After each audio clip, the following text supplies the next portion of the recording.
Okay, my talk is about patterns of adapting to health.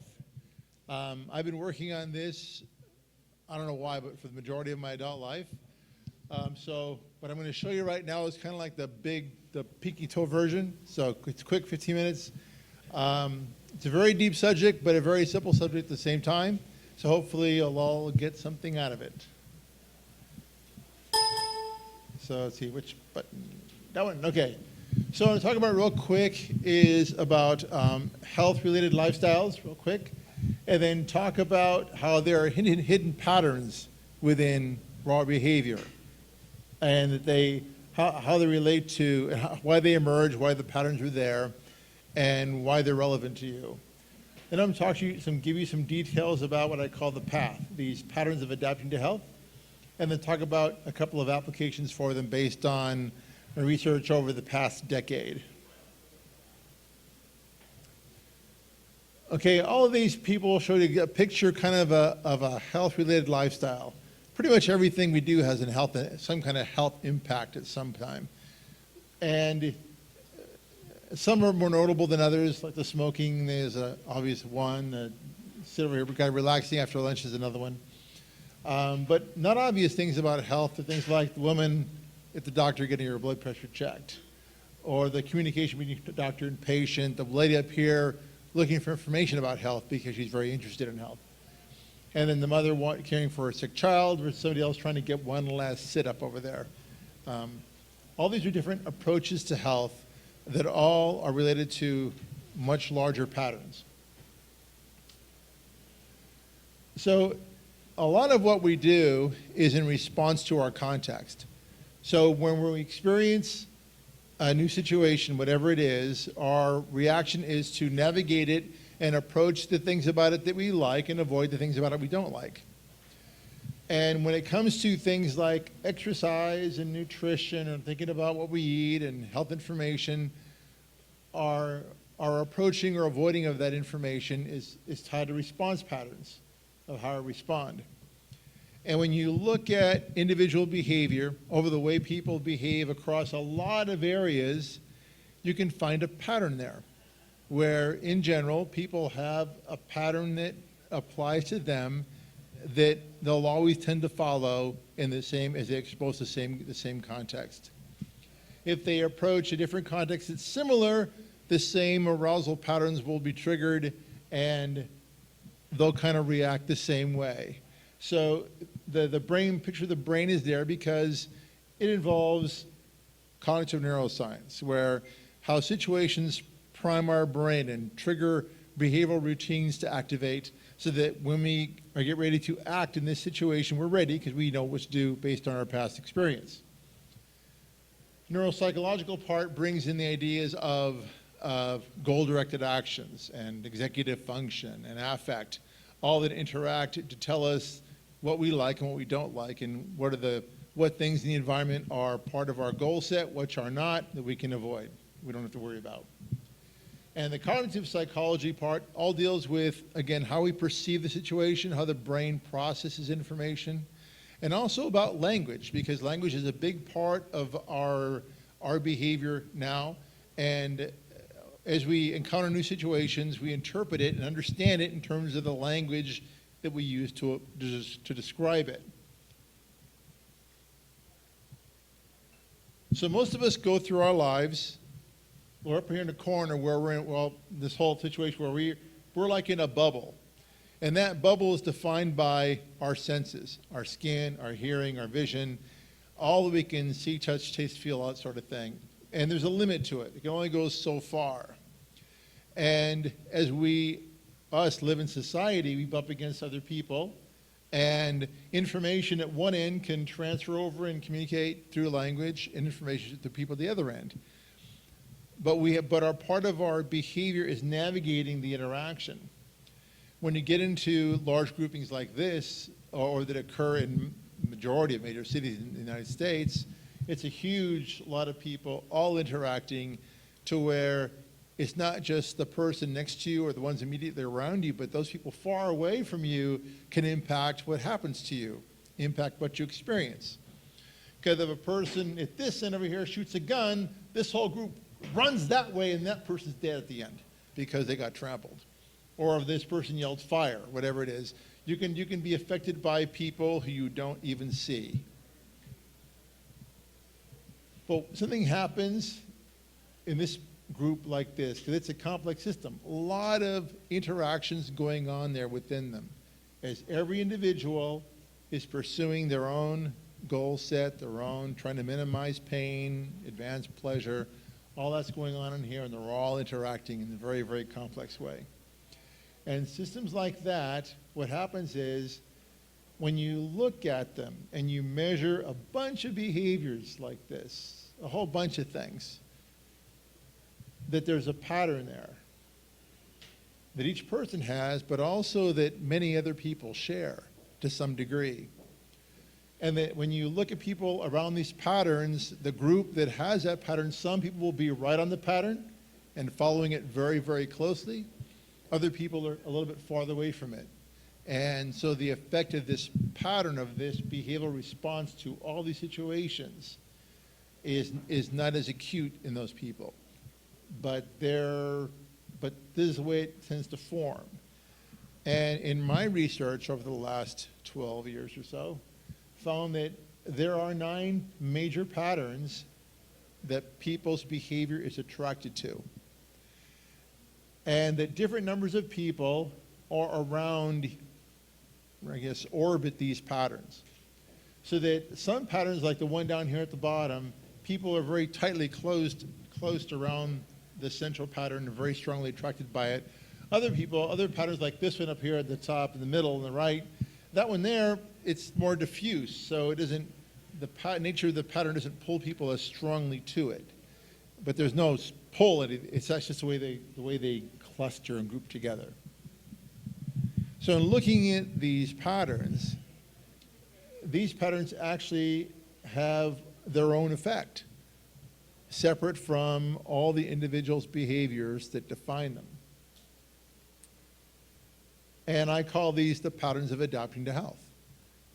And each one, if you think of each one of these little patterns here, there's a little dot in the middle, and that's the person. And then as they encounter all these different kinds of situations that have a health relationship to it, they either move towards it or they retreat from it because they don't like it. And that's physical retreat as well as just psychological retreat. Things they just decide to tune out versus just moving away from. So the movement is both psychological as well as biological, physical. But each of these patterns has their own impact on health throughout the United States that's very, very broad.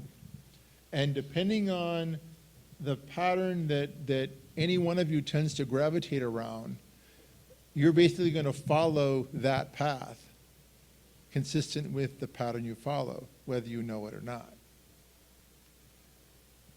Now, I could describe some of these patterns to you, like this is just an example of 4 of them.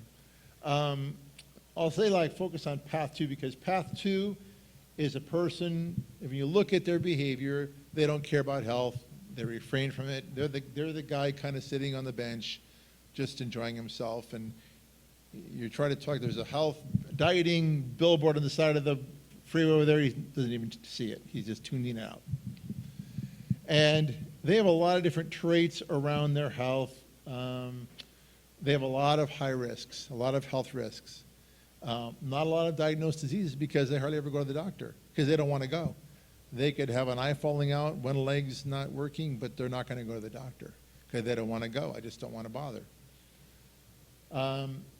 This group, path 4 over here, they're a different group. These people are really into quality of health care in particular. Not so much physical fitness type health, they're not really interested in that, but they gravitate towards, one thing about these path 4 people is they're very agreeable, very yes, okay, but you ask them to do anything and they're very indecisive.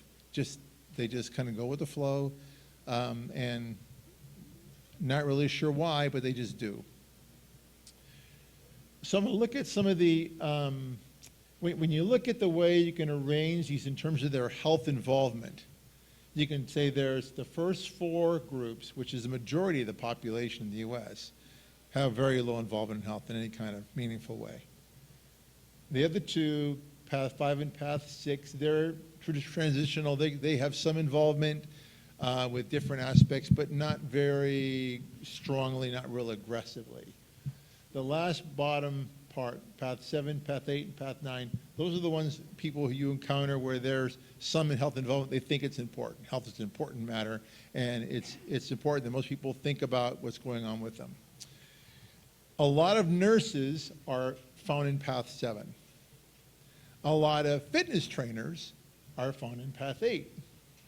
A lot of alternative practitioners, natural healing type stuff, are found in Path 9. They can overlap somewhat, but that's where they tend to cluster. You can actually go on YouTube and type in health and fitness. You're going to see a lot of pictures of Path 8 people. If you type in health and wellness, you're going to find a mixture of Path 7 and Path 9. If you type in natural diet, you'll find a lot of pictures of Path 9 type people. So the movement of health focus is really being dominated by some of the people in those three bottom type people. But everybody else is just doing their own thing, and these people are wondering why. Why won't these people get healthy? And these people up here don't care. When you look at the mix of people in the United States, this is about the size of them. So in the smallest group is about 9.3 million adults in that group. The three largest that over 30 million people are Path 3, Path 5, and Path 7.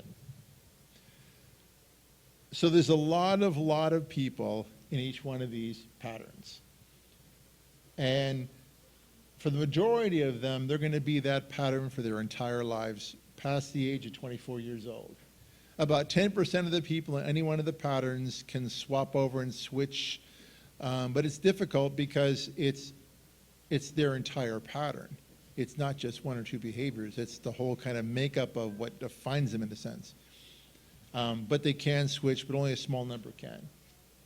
So when you think about the numbers of people who fit into these patterns, it kind of gets to the issue of the healthy people, or the health-focused people, I should say, that are down here, Path 7, 8, and 9, trying to communicate with all the other people who don't relate to them pretty much at all.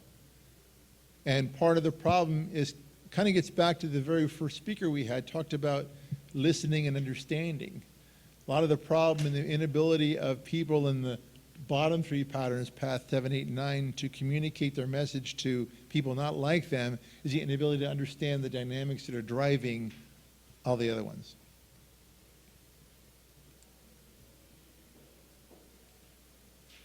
Okay, real quick applications about looking at population health and patient experience, disease risk, medical expenditures, and patient experience.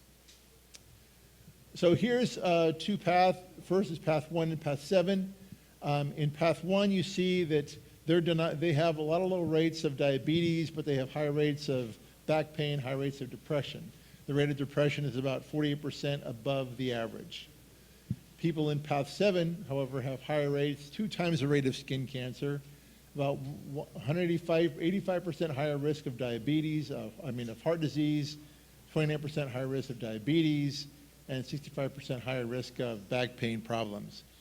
So you see that the mix of illnesses that are pulled along with the pattern vary quite a bit.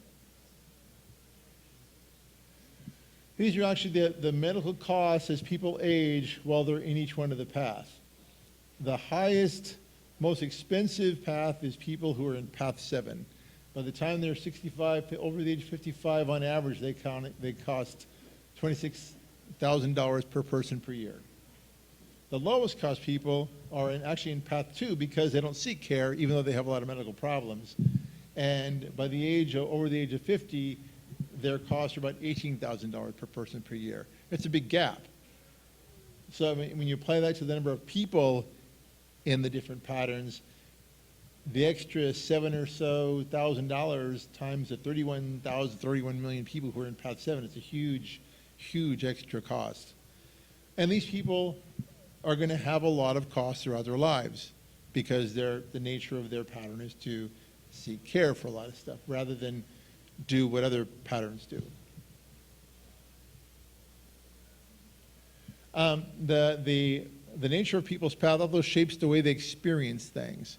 So in the case of experience of a patient experience, the highest satisfied people tend to be in path 7 and path 4. They more often report very high satisfaction with their experience of a doctor or a hospital, whereas other groups have much lower rates of satisfaction.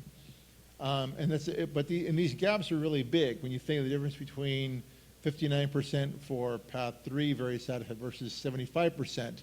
When you look at the top 10% of hospitals in the United States, the gap between the 10th and the first and the 10th is about 0.5%. So the difference of that big is huge. It's really a big difference in terms of how these patterns affect their perception of care. And at the same time, those perceptions of care affect their adherence and compliance and staying with their treatment, sort of thing. Do you have longevity or morbidity data for the different groups? No, but what I do have is their aging risk, which I didn't put a slide in there, but in general, the people who are at the low end have much more higher levels of risk factors that contribute to aging, lack of physical activity. Are we talking about? Okay. All right. So, but that's good because that's pretty much the end of the talk. I was talking a little about approaches to talking with people about path talk and intervention, as well as path screening and coaching, which is another thing I'm trying to work on to help people adapt their change and move from one pattern to the other. But that's it then. Thank you very much.